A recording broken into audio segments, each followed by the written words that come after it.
So in that moment, I grabbed my pouch and I took out a tobacco leaf from my pouch. I placed it in my left hand and I held it over my heart and I prayed.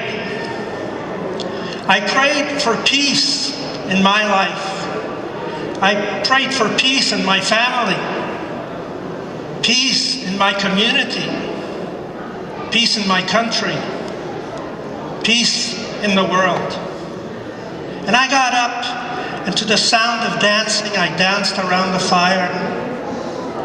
And I walked to the fire and I held my hand up to the Creator and I said, Creator, please hear my prayer. And I dropped my tobacco in the fire. At that moment, I felt the ground shake under my feet. And all of a sudden, the earth opened up and I found myself in a tunnel sliding at the speed of light through the core of the earth. And I popped out on the other side like a jack-in-the-box. Plop! And I looked around and I realized that I was in the land down under. And I was surrounded by shamans. And they were all painted in white from head to toe. And I could still see the wildness in their eyes. And I could hear their laughter still in the canyons of my mind. And they were dancing and they were chanting around the fire to the sounds of drums and the didgeridoo. You've heard the didgeridoo before. So I started dancing with them. Henna, henna, henna, hey, henna, henna. And they do this, and that reminded me of all these muscles I don't use very often. And I danced, and we danced all night. And they were repeating this song.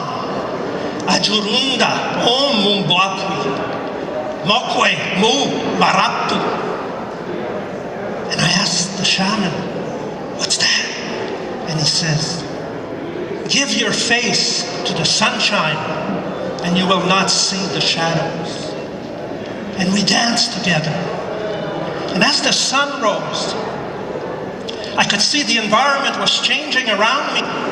From the red, dry earth of the desert, all of a sudden I found myself in this luscious meadow with islands of wildflowers everywhere. And by then there was only one shaman with me. And we're walking down this meadow. And we get to the top of the hill. And in the distance in the valley, I could see this beautiful city. And I asked him, where are we? And he looked at me with a spark in his eyes. And he said, we're in Dreamtime. Okay. And what's that city we see there? He says, Dreamtown.